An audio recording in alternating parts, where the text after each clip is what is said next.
London is a very big city. Every year, a lot of people vanish and are never heard of again. That's none of my business, because I am a doctor. My name is John Watson. But one case did concern me, because it was a wealthy patient of mine who disappeared, without a trace. The whole thing began one evening when a mysterious lady appeared at the house of Neville Sinclair. But, madam, I cannot interrupt Mr. St. Clair at dinner unless I know your name. Tell him that a friend, a very old friend, wishes to speak to him urgently.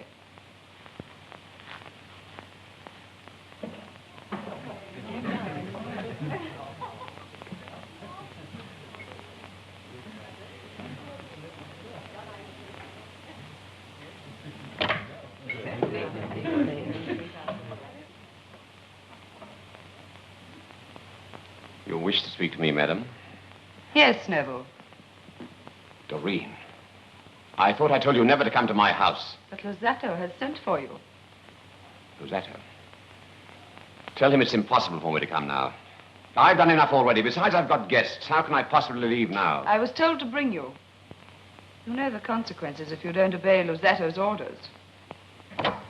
Oh, I say, old chap.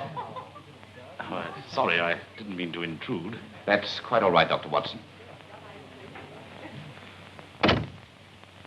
All right. Wait for me in your carriage. I must make my excuses to my guests. I shall be waiting.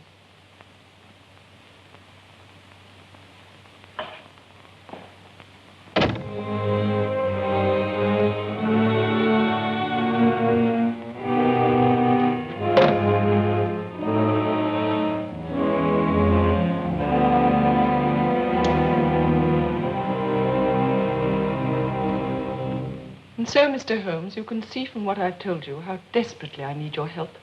It is now 3 days since my husband disappeared, and I'm beside myself with worry. And you have no knowledge of this strange woman who visited your husband? No, Mr. Holmes. Oh, I saw her for a moment when I barged into the study. She was tall and very beautiful, but not out of the top drawer, you know.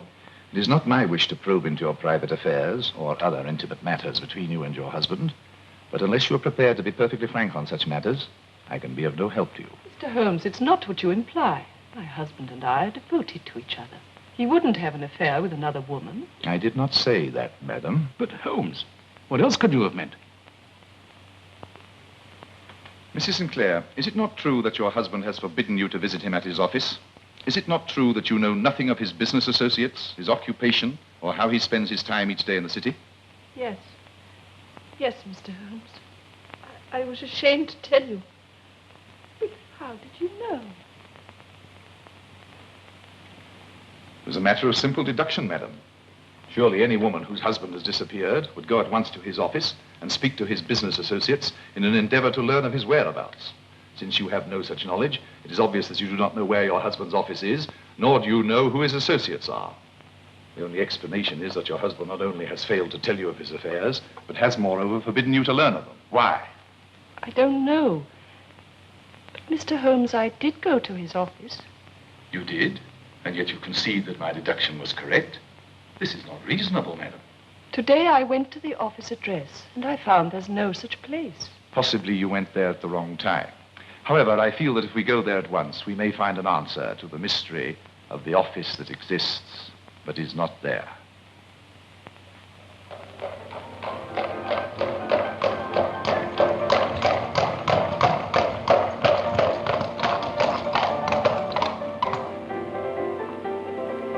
You're right, Mrs. Sinclair. There is no 51. Watson, wait for me, and if I'm not back in 10 minutes, come to my help. Righto. And be careful.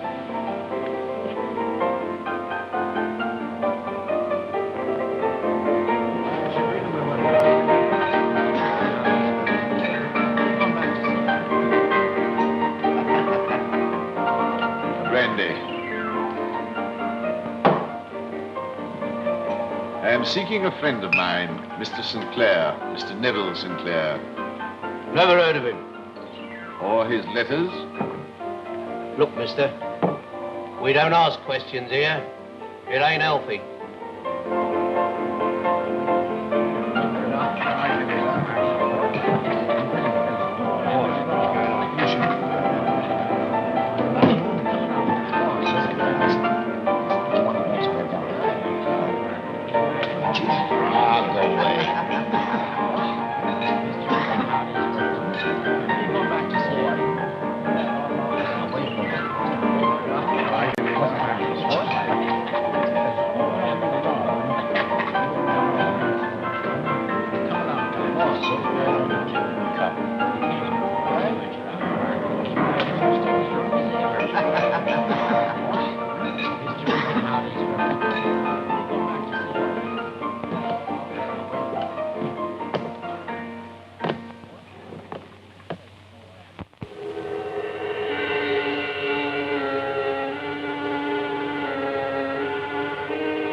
Where are we?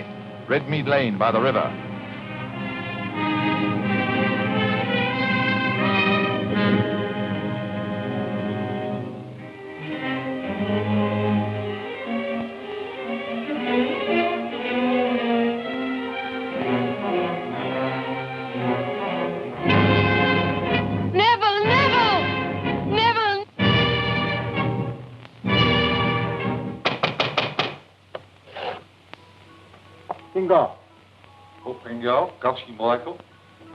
Watson, put Mrs. Sinclair in the cab and tell the cabby to wait.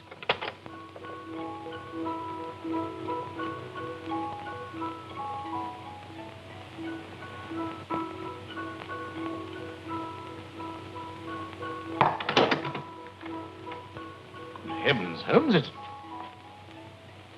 it's an opium den. If your nose had been as sensitive as your eyes, you'd have known that 30 seconds ago. Good evening. I'm Luzzatto. The bar of gold is at your service, gentlemen. We're looking for Mr. Neville Sinclair. The name is unfamiliar. He was here only a moment ago. We saw him at the window. However, if we must search for ourselves... Holmes! Holmes, take your Holmes! Holmes!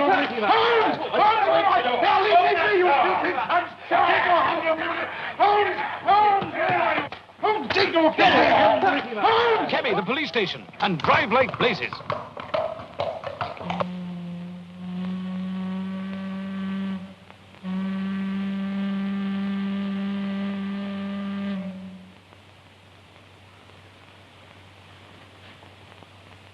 Sinclair.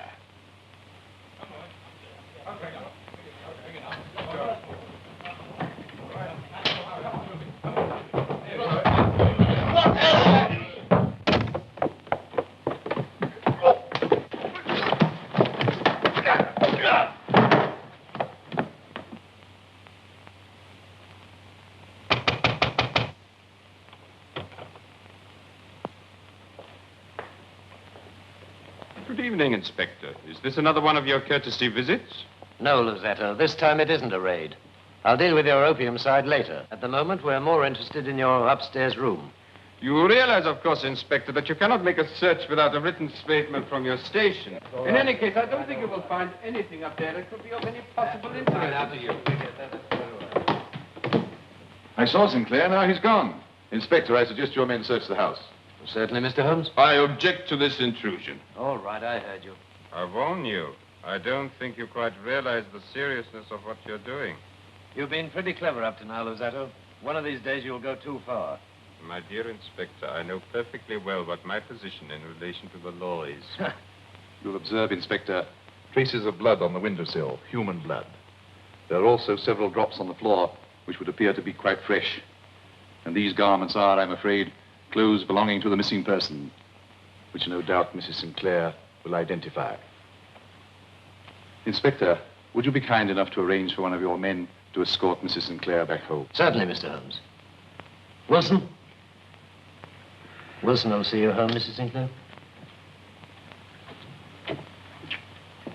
Easy now. Go on, get in there. Found this man hiding in the attic, Inspector. A more serious matter than opium, Luzzatto? Anything to say? What can I say, gentlemen? I know absolutely nothing at all about this room. It is rented to this man Boone and is very rarely visited by me. And the bloodstains on the windowsill? I cut my hand this morning. When I opened the window, I put it on the catch and it started to bleed again. What about the clothes? I ain't never seen him in my life before, Governor. Never in my life. Do you take us for half-wits? This is your room. These clothes belong to a gentleman who was seen at this window only half an hour ago. I ain't never seen him in my life before. What you looking at me like that for? What are you trying to pin on me? I ain't done nothing. I ain't done nothing wrong. I ain't done nothing wrong. I swear I haven't done nothing at all. Inspector, if a medical examination confirms this man's reopened cut, his story may be true. I should not, however, confine your investigations entirely to him. Quite, Mr. Holmes. Watson, what do you think of this view?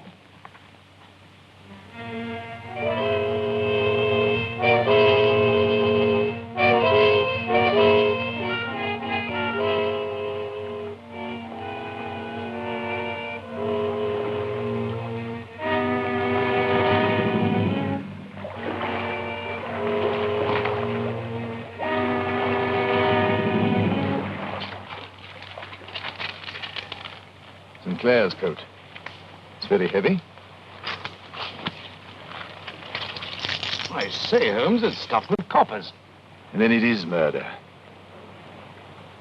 Yes, Watson, imagine what happened.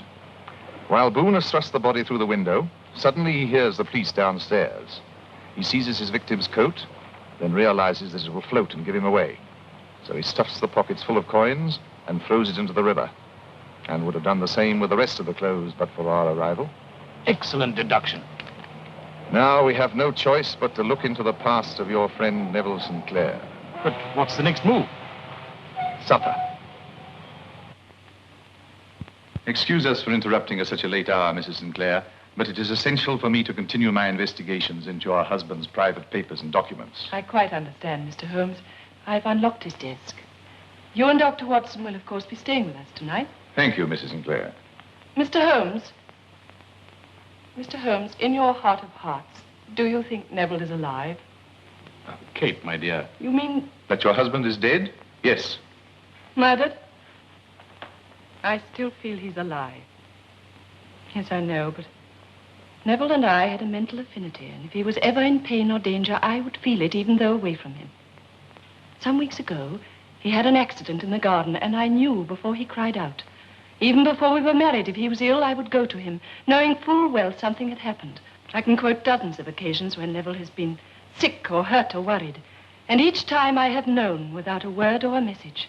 Why, only 3 days ago, when he cut his hand shaving, I rushed upstairs certain that something was wrong. Do you think after all these examples I could be ignorant of his death? Kate, you're overwrought.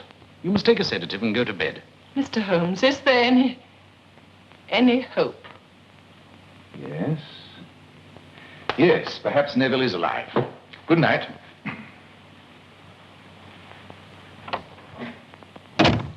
Oh, I say, Holmes, how could you say such a thing? Raising the poor girl's hopes. Watson, I ought to be kicked from here to Baker Street.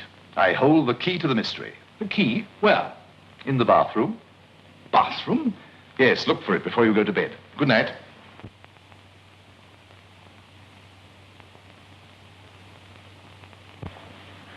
Good morning, Mr. Holmes. Ah, good morning, Inspector. Any developments? No, none. The river police report that no body answering the description of Sinclair has been found for the last 48 hours. Oh, our doctor examined that beggar fellow and found his story true. So as we had no case against him, we've let him go. What? You're one material witness and you've let him go? And why not? He has a street vendor's license for selling matches. He's committed no crime. You're sure his license is up to date? Oh, that hadn't occurred to me. No, it wouldn't. I knew it, Mr. Holmes, I knew it. I've had a letter this morning. Neville is alive. May I see it?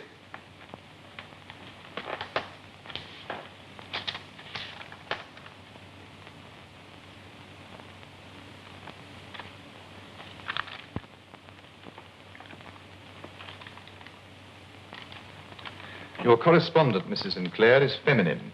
Her occupation, I suspect, connected with the more fashionable dress houses in Bond Street. But how on earth could you... The envelope originates from Astley's of Bond Street.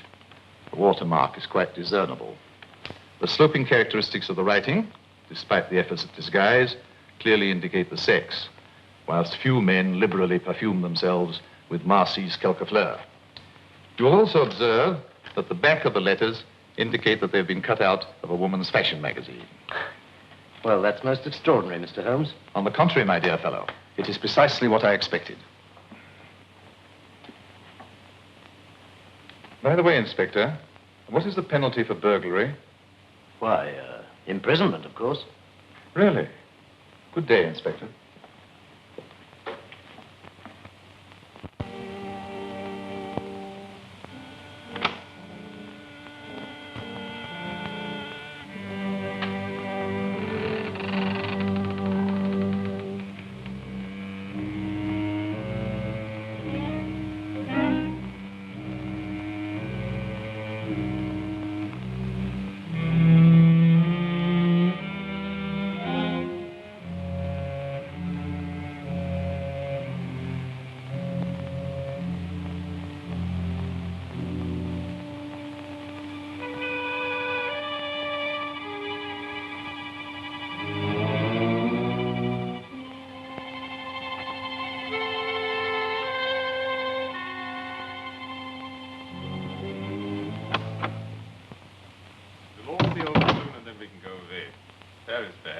can you talk of a holiday when we're in such danger? This is so foolish. You've gone too far with Sinclair. With Sherlock Holmes investigating, the whole matter is becoming dangerous. And I won't have any further part in it. You're too heavily involved, my dear, to try and withdraw. Besides, you should not have any regrets about Neville Sinclair. After all, he didn't have any regrets about dropping you when his inheritance made it possible for him to marry into society. I don't need you to remind me. Neville has served his purpose. That should be the end of the matter. I've not noticed any complaints about the profits. Sherlock Holmes investigating. The profits lose their appeal.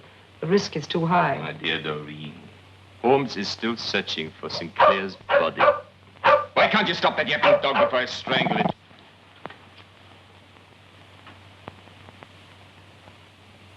You know, it's time we got rid of Mr. Holmes. I'm very tired.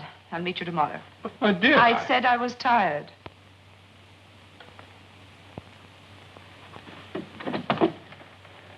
Good night.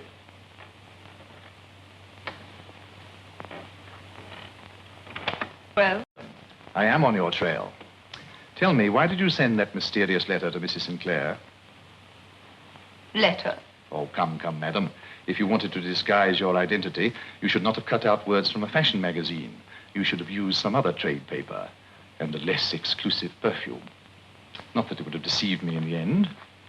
Since, however, you sent the letter, tell me the reason. Neville told me to. So he still lives. But what has he got to do with your friend Luzzatto? Last night I had an interesting evening examining Sinclair's desk. You'll be glad to know that the papers on your husband's murder have not been destroyed. The police, no doubt, have still kept the file open for further action. I had nothing to do with the murder. So Sinclair was the murderer. So that is why Luzzatto's blackmailing him. It wasn't Neville, it wasn't. Luzzatto did it. Made Neville believe that he'd killed my husband in a fit of jealousy. Neville was at the Bar of Gold that night, and he couldn't remember anything after waking from his drugged sleep. What's Luzzatto forcing him to do? I can't tell you, I can't. I saw from your letters that you once loved Sinclair. And if you help me to save him from Luzzatto, I give you my personal promise that you can leave England for good and no questions asked. I've said too much already, Mr. Holmes. There's a trapdoor at the back of the Bar of Gold that could tell strange tales of bodies in the river at night. What immunity can you give me? What protection can I expect against a man like Luzzatto? The word of Sherlock Holmes.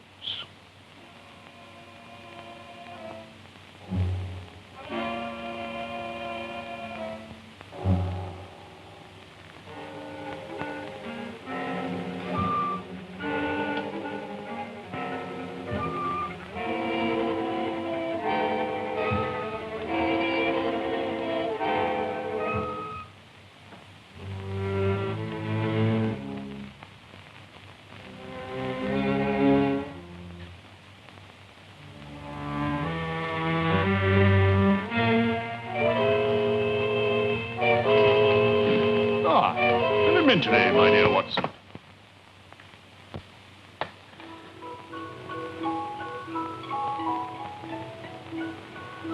Idiot!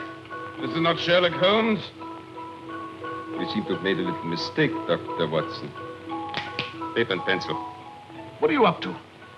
Release me immediately, or I'll have charges preferred against you for assault and kidnapping. You've had experience of the Afghan campaign, have you not, Dr. Watson? So you will know what happens to uncooperative hostages. You will write a note to Sherlock Holmes telling him to come here, and alone. You can go to blazes, sir. Open this door. Open this door. Here, what are you... Open this door, do you hear? Come on, boys, bring it down. Will you join me in a duet, Doctor? Holmes!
Sinclair.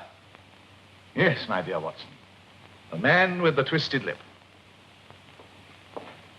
Ah, Inspector. We have found the missing Sinclair. He was a prisoner. Oh, congratulations, Mr. Holmes. You'll be glad to know we've got the whole gang. Unfortunately, the only person who got away was that peddler, Boone. He won't get very far, though. I've given orders for his immediate arrest. What for, Inspector? His license is out of date. The blackmail is over, Mr. Sinclair. You are completely innocent of the death of Doreen's husband. Luzzatto is at this moment being charged with his murder. Thank goodness for that. You knew then of their hold over me. Naturally.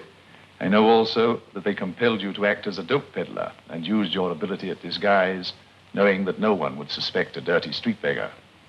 Thank goodness my wife saw me at the window that day, of course. I was confused and frightened. When you came in, I pretended to be dead. The fight downstairs gave me a few minutes' grace, and I became the peddler again. I began to throw my other clothes out of the window. That was how I reopened the cut on my finger. The bathroom, Watson. As soon as Mrs. Sinclair said her husband had cut his hand shaving, I knew I had the key. Mr. Sinclair, the hour is late. Yes. Don't worry that your wife will ask questions. She will keep her promise to me not to. She will be too happy to have you home. Good night, Mr. Sinclair. Good night, Mr. Holmes, and thank you. Good night, Sinclair. Good night, Dr. Watson.